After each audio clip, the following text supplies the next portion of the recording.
Maamar is page 210, I believe. Let's see if I'm right. It's the Pesach Maamar. Yeah. Okay. Maamar Mukotim Chelik Beis. Matza Zu. Beis Samach Daled, with the help of Hashem, Chag Pesach, Tovshin Daled, 1944. Matza Zu, Shonoichlim Al Shumbo. This matzah that we eat, this is part of the Haggadah. Why do we Al Shumo? Why do we eat it? Al Shum, because Shalei Hispik B'Tzekes Shalaveseinu Lahachpitz.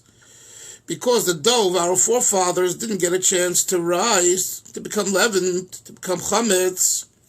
Ad shenigle aleihem melech malchi amlochim HaKadosh Baruch Hu go'olam. Until HaKadosh Baruch Hu revealed himself and he redeemed them. So by the time HaKadosh Baruch Hu redeemed them, the matzah, the thing that they had in the oven, didn't bake fully. And the extent of which it was baked was just as a flat bread, like a matzah. Shenemar, as it says, Vayoifus habotzek, they baked the dough, ugis matzahs, round matzahs, kilei chometz, because it didn't get leavened, it didn't become chometz. This is what the Baal Haggadah says, and by the way, this Maamar is based on a Maamar of the Alter Rebbe and the previous Rabbeim, a lot of Maamarim on this theme. And it says, V'tzorach lahavin, we must understand, Mash Nesin Tam alachilas matzah. Why does the Baal Haggadah give us the reason for eating matzah? He says, B'shum shlei hispik lahachmitz, it's because it didn't get a chance to become chametz. Mashma, the implication is, if not for this reason, we would have not eaten matzah. In other words, the Baal Haggadah Shalom is telling us that the reason why we're eating matzah is because of a practical reason. Uve'emes, says the Rebbe, but the truth is, already on the 10th of the month of Nisan, 4 days before the actual Exodus, in which we didn't have time to bake the dough and it became matzah and all that, we were already instructed then to eat matzah, shenemar, as it says. Bo'erev teichlu matzahs, in the evening, you should eat matzahs. V'ksiv, uksiv, and it says, ushmarten es matzahs, and you shall guard the matzahs. Those matzahs that I'm commanding you to eat the night of the 15th, need to be guarded. So the Rebbe's question is very simple. What are you telling me? It's a practical reason why we're eating matzah. The reason is because Hashem commanded us already on the 10th, and He told us then that not only are you to eat something called matzahs, but make sure that this content of this thing that you are to eat should not become chametz. Lishmar oisa shaloitis chametz. V'im came, so he concludes his question, Ma'u atam, what's the reason that the Baal Haggadah gives? That's the first question. Hillel, you follow? Yeah. גם אי אפשר לומר שזהו עצמו מה שנצטוו שמרטס המצס אחר כך בבני גילי מלך הקדוש ברוך הוא. The Rebbe now says, this is like a rhetorical point that he's refuting. You cannot say that the command itself, you shall watch the matzahs, which was said on the 10th of the month, that itself is because Hashem knew in other words, God knows the future, God knows the present, He knows everything. So HaKadosh Baruch Hu HaKadosh Baruch Hu has made that command. The reason why, in other words, you're telling me that it's not practical, but it's because of a command. So he says the reason why Hashem gave the command is because He knew that that's what would happen. You follow the argument, Baruch? Okay. Not Baruch. Shalom. You follow the argument? Yep. Good. So he says, V'hakol hu matzah achas. And really, if we say this, it's all one matzah. Right? It's all one matzah. Ulefi zeh, and according to this, hine masha e mishlei hispik bitzeke shel aviseinu lahachbitz. The fact that it says that the dough didn't get a chance to rise, hine ein zeh nisinas tam. It's not a reason al achilas hamatzah. Ki im rather ki misaper dvorim bilvad. It's like the telling of a story. You understand? I'm just telling you a fact. It's not that this is the reason why we eat matzah. No. The reason we would eat matzah is what? Because we were commanded to eat matzah. And the fact is that 4 or 5 days later, what happened is that it didn't get a chance to rise, and that's why that supports the command. That's the argument. Okay. So the Rebbe says, Asher Avosseinu, it's like it's just relating a story. Asher Avosseinu Mitzias Mitzrayim because it's like Shlehem Lachmitz. Avol Be'emes Yinazeh Lo Yitochen. The Rebbe says, no, sorry, you can't argue that. Why? Sha'arei Yushoyu, because he asks, Matzah zu she'eno ichlem al shumah. The Balo Agoda, Shmuel is asking a question. Why do we eat matzah? It's a shaila al shumah. V'yoyne, and the Bala Agoda answers, al shum shalei hispik. Harei, shemayne zeh, this response, this answer, bo levayir hatam v'asip al achilas matzah. The Rebbe says, it's a very nice thought that you told me before, but the fact is that the way the Bala Agoda writes it does not imply the way you want to answer the question. Because he says clearly, al shuma. That's the question. You got it? Yep. I want to make sure because if you don't get it, then we won't. Okay. You say you all know, fine. Weiter.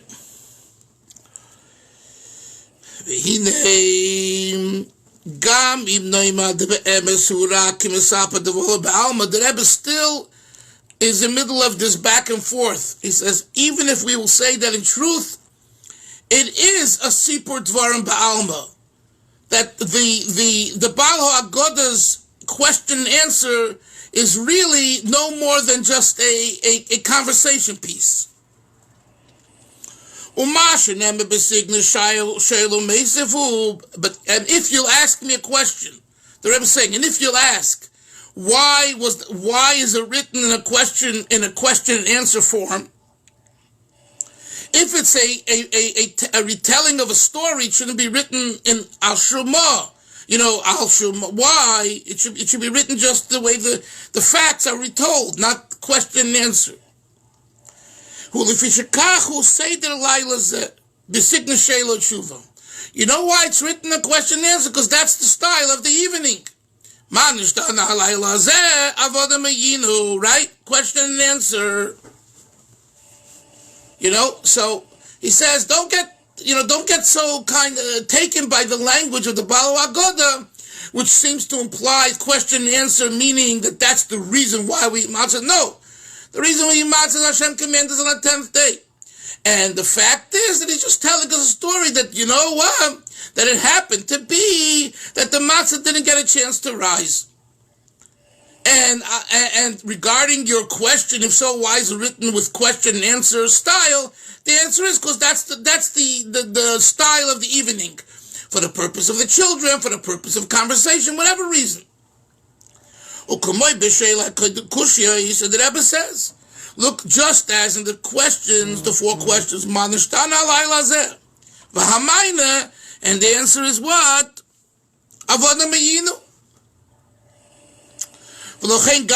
So we could argue Hillel that here too, who besignin she'elo tshuva. It's in the style of question and answer. Avol be'emes, but the truth is, the truth is, it's what?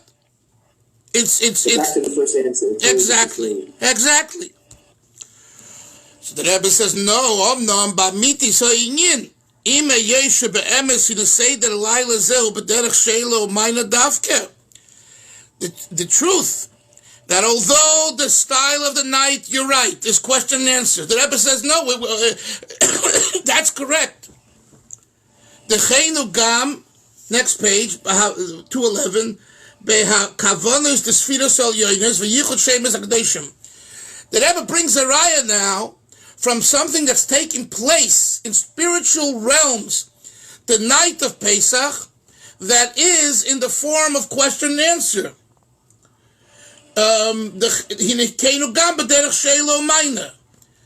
He says, we find that in the spiritual realities that take place the night of Pesach, we also have question and answer. The Zeu Amra, and this is beautiful, Ben Shoyel Ma, right? It says, the son asks here, Ma Nishtana. So Ben is the name of Hashem, the name of 52, the name of the Yud Kei Vav Kei with the Nekudos that equal its gematria 52. The Ban, the name of Ban, Shoel asks Ma. The Shem Ban, Sheel Mishem Ma. Shem Ban asks of Shem Ma, which equals 45. So he's not getting into what this means right now, and we're not going to get into it either, but he just points out to us that the idea of Shiloh Tshuva, the style of the night of Seder, isn't just, one that sounds good for the table. It makes people interested. It's great for the kids. And that and therefore the Baal HaGodah copied the same style or initiated the same style. He said, do you know that in the spiritual realms, the night of Pesach, the name of Ban has a question for the name of Ma. Haben Shoel Ma. So what do we see? That it's not just stylistic, but it's something very, very real.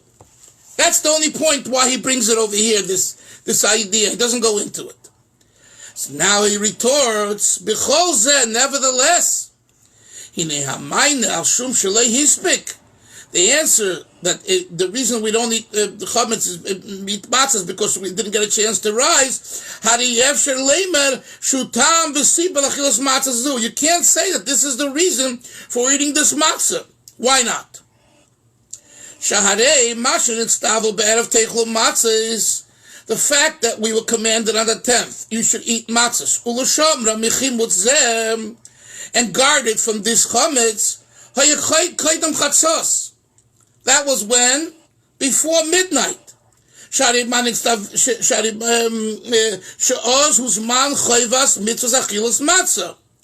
Right? That's when there's an obligation to eat matzah. Because once midnight hits, and further, it's voluntary. The eating of matzah kamaimar, as Rashi, Mashvi Rishus, Avshishi Rishus. Right? Pasha's boy. Rashi brings it down for the Gemara. Just like the 7 days are all voluntary. If you want, you eat matzah. If you don't want, you don't have to. So too, Avshishi Rishus. The Chayvas Achilas Matzah, Hurak B'Laila Rishona At Chatzos.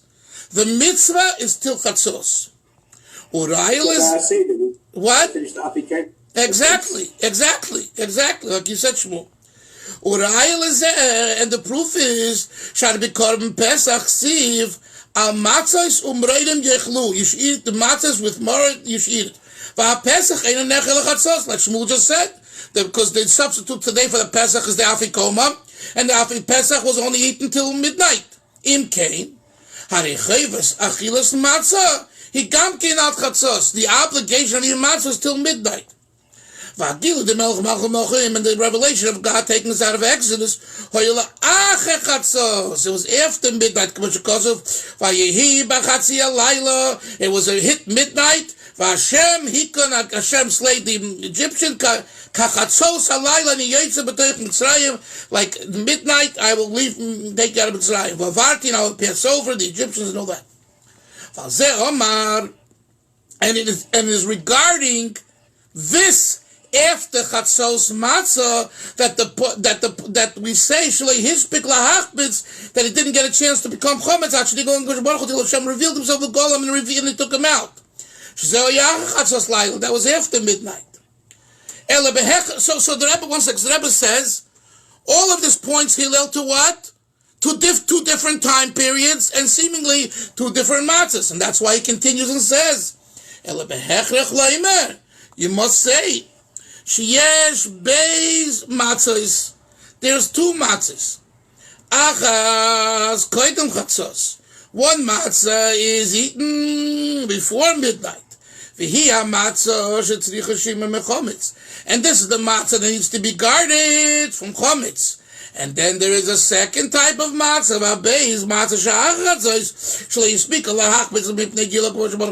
because it didn't get a chance to become chometz, and therefore, and then it was eaten after chatzos, and Hashem revealed them.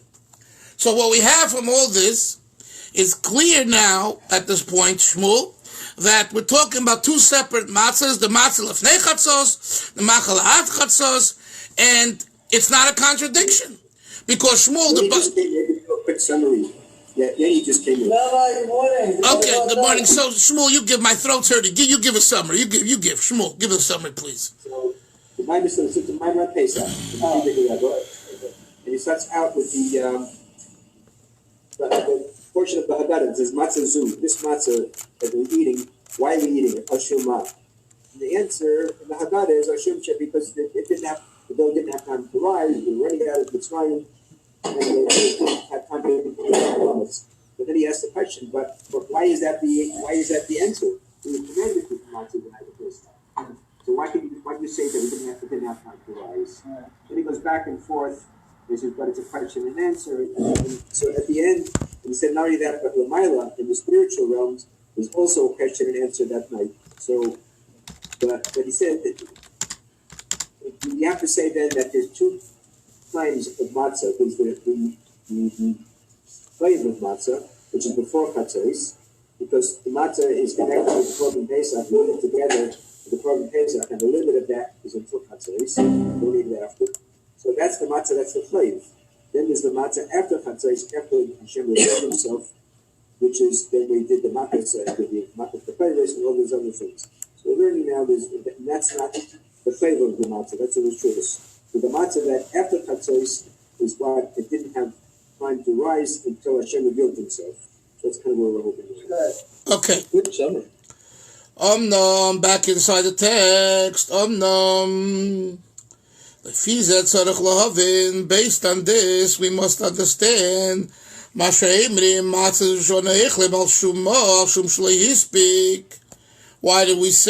the Baal HaGodah say, you know why you eat the matzah? Because it didn't get a chance to rise.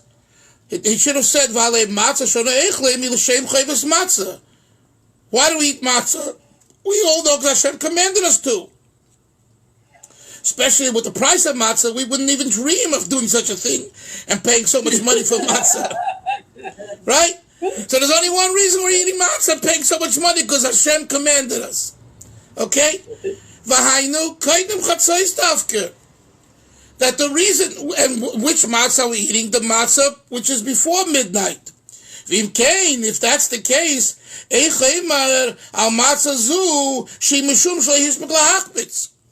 so in other words, the Rebbe is saying that the truth is that the reason we're eating matzah, of course, is because of the obligation. So he questions the language of the Baal HaGodah, who says the reason is Kishlei Hispik.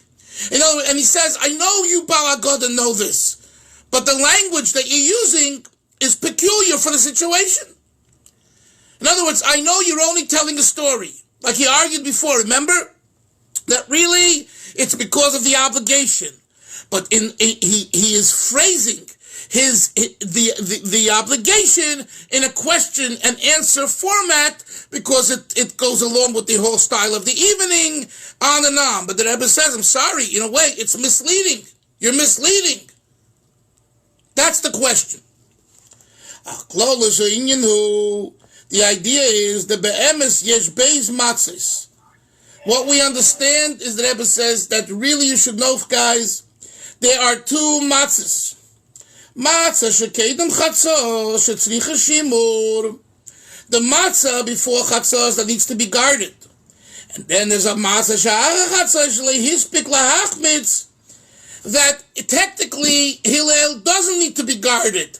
And the only reason it was guarded is because of a technicality. You understand? Yeah. You understand? You hear that? Chasidus? Yeah. It's a gewaltige word. The Zel dig the Gloshen HaKosov, and the Rebbe says, you'll see now, if you look at if you're medakdik, you particularly the language of the Pasuk, you'll see this. The Pasuk, it says, Bo'erev tochlu matzos. In the evening, eat matzos. Ksiv matzos, choser vov. In the Torah, the word matzos is written without a vov. Uve Pasuk, vayofos abotzik ugis matzos. In that pasuk, ksiv, the word matzos is written molivav, with a vav. V'yadua. It is known, brought in Chasidus, Kabbalah, the vav hu gilui.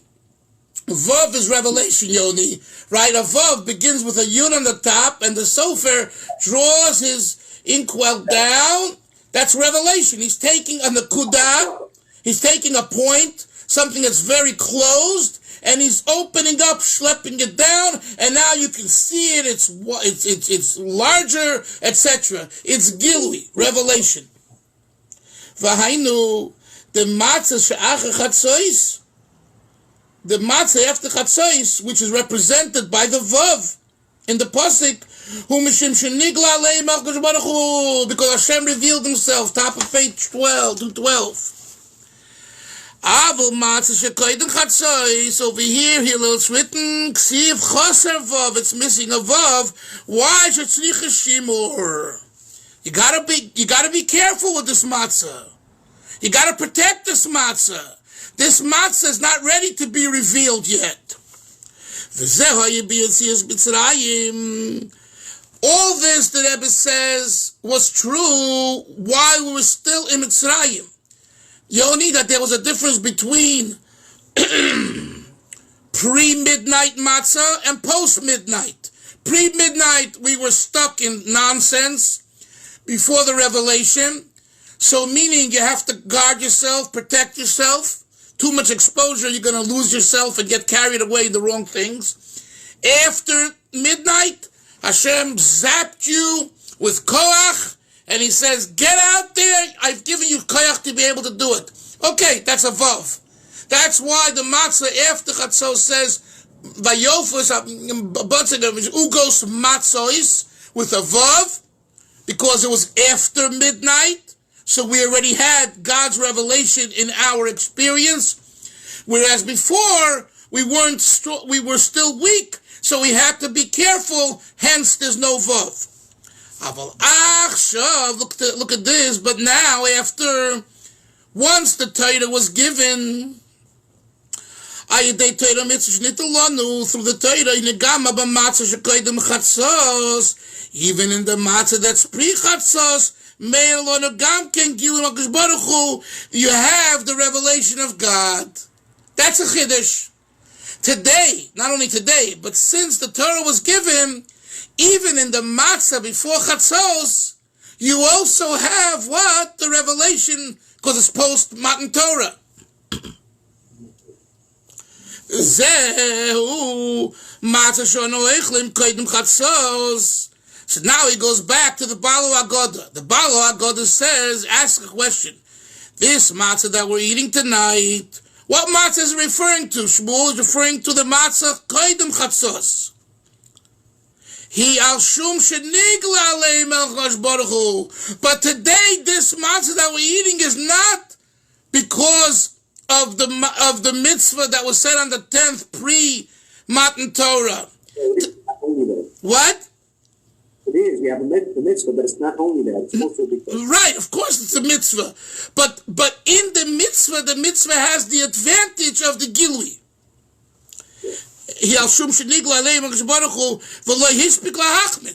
And that mitzvah, and the way the mitzvah is experienced after chatzos, and now we insert it into pre-chatzos, is because shalei hispik. That's why the Baal HaGodah says shalei hispik. In other words, there is an advantage to the matzah after chatzos, after the giving, which is that's been imbued with nigla aleya melech malkush baruch Hu, God is revealed. It's the godly experience. Hillel, the matzah before chatzos is the human experience, the Jewish experience. But what? Yeah, I like that. That's a gewaldige word. But the matzah la'achar chatzos is the godly experience. And now we're inserting, now we have in us eating the matzah before chatzos, both virtues. The virtue that it's, it's the mitzvah, like Shmuel said. It's the mitzvah, right? And the mitzvah refers to the mitzvah before chatzos. But in that mitzvah, it has the koyach of nigla aleim. That's the word. The Gilui Zemeir Lanu b'matzah shekoydem chatzos. This revelation shines to us, is illuminates us in the matzah before chatzos. Our sages say, in every generation, every person is obligated to see himself as though he is walking out and leaving Mitzrayim.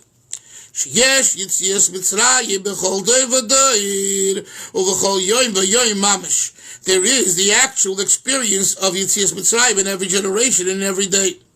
Shem sheyesh Mitzrayim, the Yitzias Mitzrayim begashmi, is just as there is the exodus of Mitzrayim physically. You can make a yesh Yitzias Mitzrayim of Yitzias Mitzrayim. There is Egypt, exile.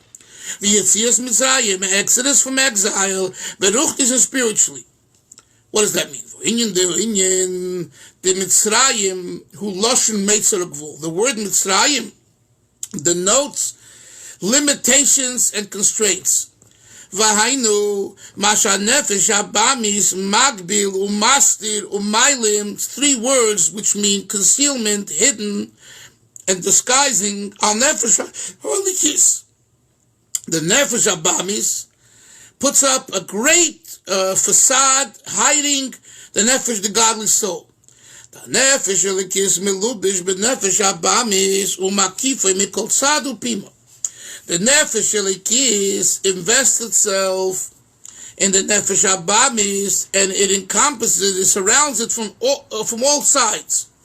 Nefesh elikis mitzamtsein kol kach, to the point, the only that the nefesh elikis, the godly soul, is so reduced, so b'tzimtzum, shenase b'bchinas katnus ve'elim, it becomes very small and concealed. Like always, some people say, when's the last time you heard from your godly soul? Could you remember the last time? Do you remember the last time he spoke to you? You have to scratch your head and think, right? Why? Because the nefesh abamis just reduces it and hides it and conceals it and show him. And we need a wake-up call.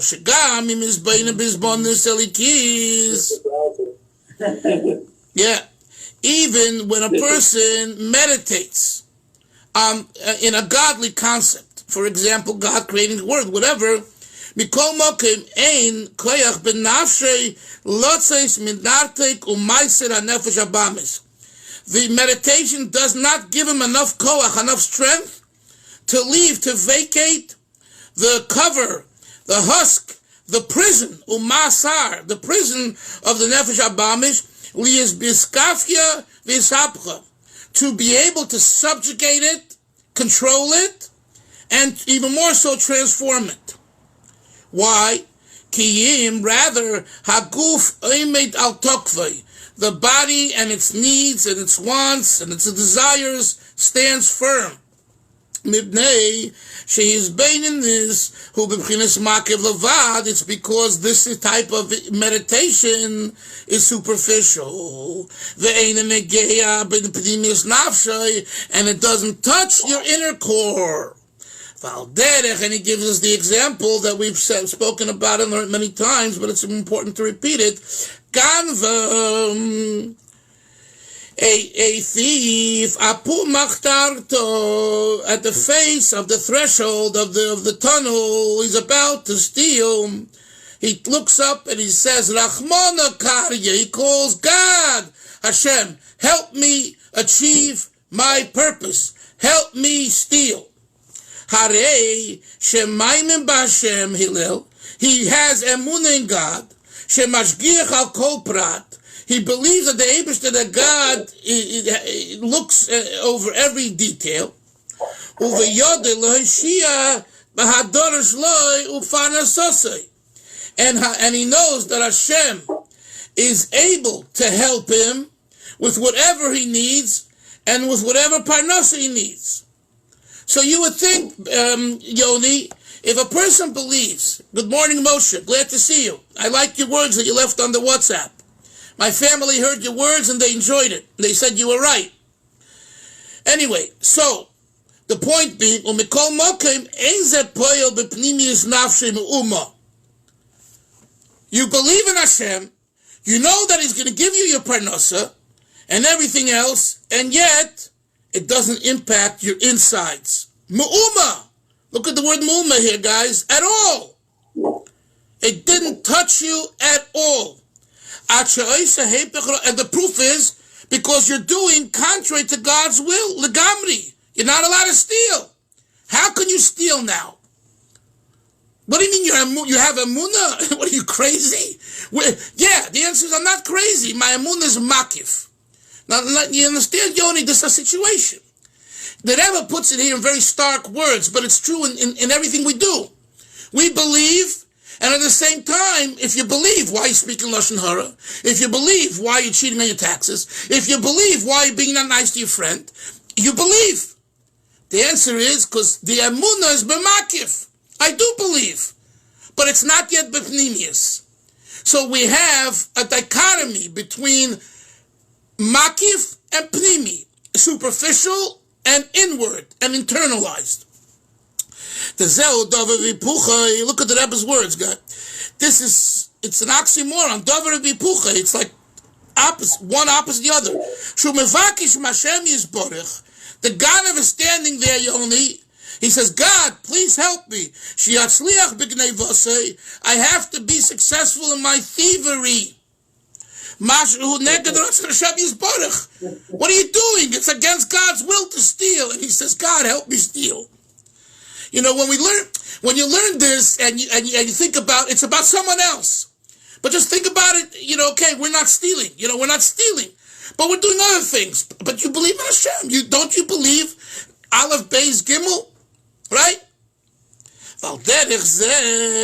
Who bizbainin is the nefesh elikis. The Rebbe uses this as an example for the moral, which is our discussion here. How can it be that one is mizbainin, one meditates on godliness, on the greatness and the awesomeness of God, and it shouldn't impact him?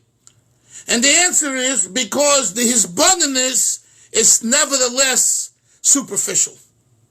It's not an hisboneness. It's about, me. It's about, it's talking to me. It's always talking to someone else about something else. It's not me, right? In other words, me in the sense of, hey, I'm responsible. So there's a separation. There's a blockage between the meditation, Hillel, and the I, and the person. This is what we call... I'm aware of such... Yes, we are all aware of it. Hagam shemevayir. Look at this. He explains further. The Frierdiker Rebbe always adds a lot of verbiage. Hagam shemevayir umasbir al nefesh habamis. Although the nefesh elikis explains and he elaborates to the nefesh habamis kamen yonim, many topics basogas elikus in comprehending God. There's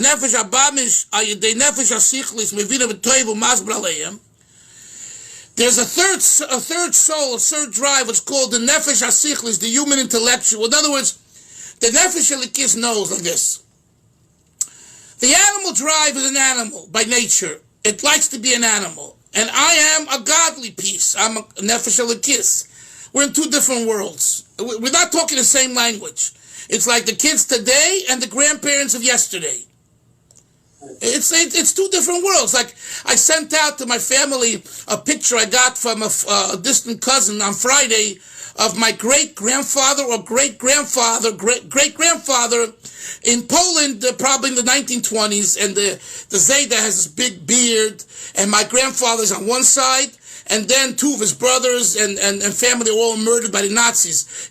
So the picture is a very special picture. And I let a few hours go by. Who were the only ones who commented? My brothers and my sister and my son. But besides that, no one else commented. And believe me, it's not because they were busy preparing for Shabbos, okay? Because if there would have been news about coronavirus, they would have responded right away. You know? The point is, it doesn't interest them. And on the one hand, I understand, like, who cares about what was in 1920s in Poland with your great, we're living in America. We're dealing with this issue. We got to make, money to provide for our children and pay tuition. We have to, be in a, what I'm saying? It's like, there's no conversation between the Bubba and Zayda, and it's very unique when you find that, So the same thing, I'm using that as an example, is between the Nefesh Elikis and the Nefesh Abamis. They're in two different worlds. They can't talk to each other.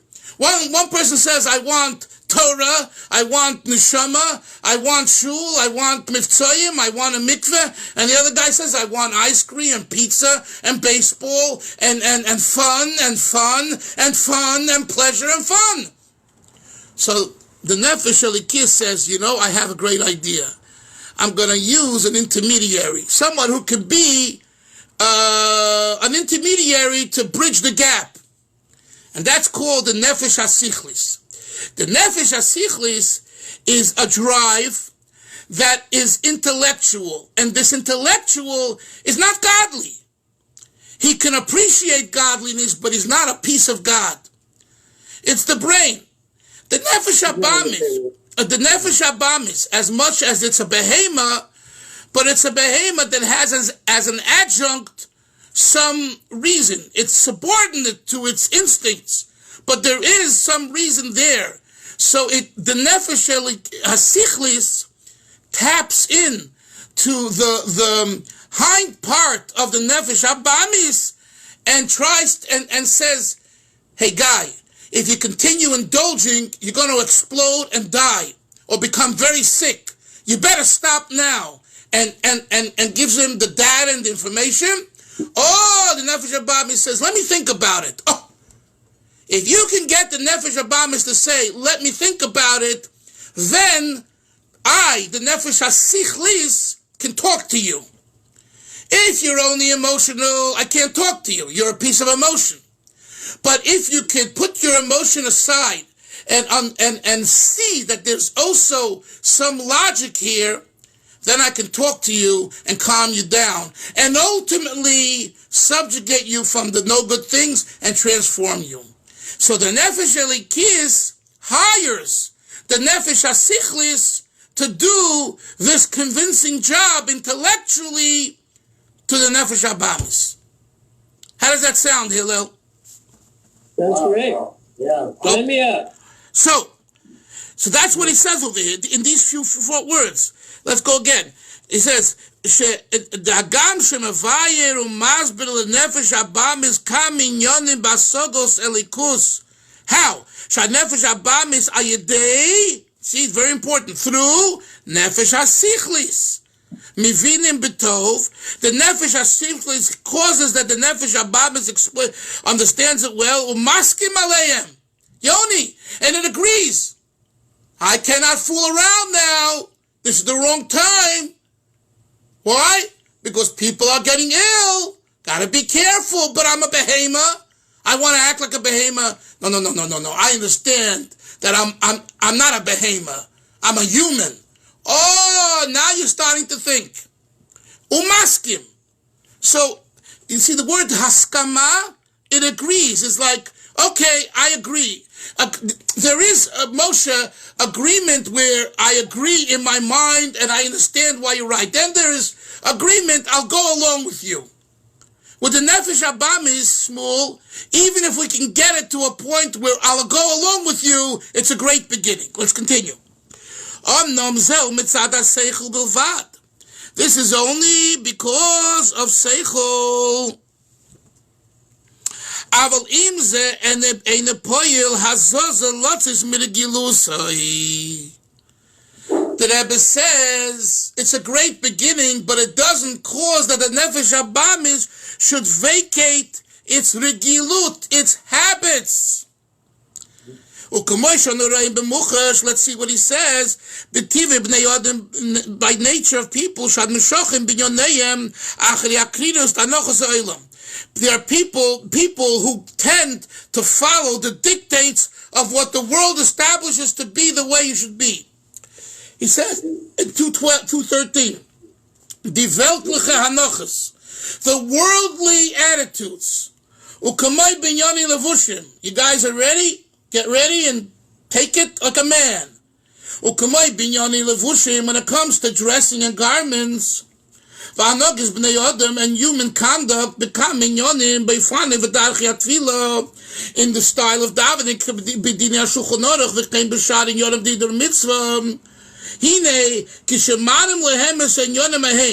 when you point out to people, I point out to you the way it has to be al pi Torah, that, for example, in America, when you daven, according to the Alter Rebbe, you have to wear socks.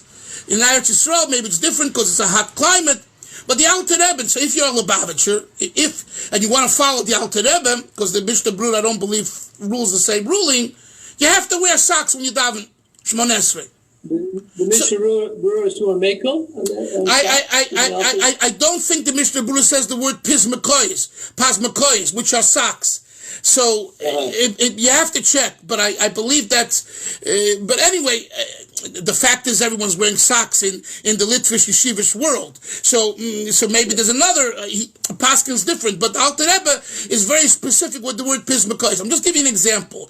Now, someone will come in and he'll say, I want to daven from Nesher without it because in Eretz Yisrael I daven that way. Well, in Eretz Yisrael is a hot climate, so the psak of the Alter Rebbe might not apply there. You know what I'm saying? There are styles, a certain style, another style, washing of the hand. There is the way that Rebbe Rashab said that we should wash 3 times, even though Pidin twice is good. So there are different things. So whether it be minhagim, whether it be hidur mitzvah, whether it be customs, so one goes over and says, look, you see that the Alter Rebbe says so and so. You see that the Rashab says so. You see the Mishnah Brura says so and so. No. They understand very well what you're saying. They're God-fearing. They keep mitzvahs. They do it in an apathetic way, in a cold way. You know, whatever the way we do it, everyone's doing it. The kamash from Avayim must be on them and as much as you explain to them, they don't leave their habits. Habits from youth. They continue on, and you can learn, and you can know, but you still don't make the change. The Rebbe says so too in the Nefesh Habamis. He understands what the godly soul explains to him. It doesn't yet impact him, he should vacate it. Leaving habits. We'll maybe talk about this more tomorrow. Breaking habits, it's not enough just to vacate the Nefesh Habamis. Yes, Yoni. The question, according to what the Rebbe is saying now, and this to me is just mind-blowing, because I've never ever learned anything like this. Forget about Pesach, but anything about this topic in any sphere I've ever learned. So this is very mind-blowing. But what does he say? The Avera itself, it's particularly, meaning the habits are what brings the Avera, or there's an Avera, and then there's the habits, or it's both. What do you think he would say to that? What he's saying really is that the only way to truly get away from the Avera, not to repeat it. In other words, the Nefesh HaSichlis can explain to you, to the Nefesh HaBamis, to not do the Avera today. But then you'll do it again in a week later. Why? Because you haven't changed your habits, because you're used to a certain way. So unless you really change your habits, then it's going to come back. That's what he says.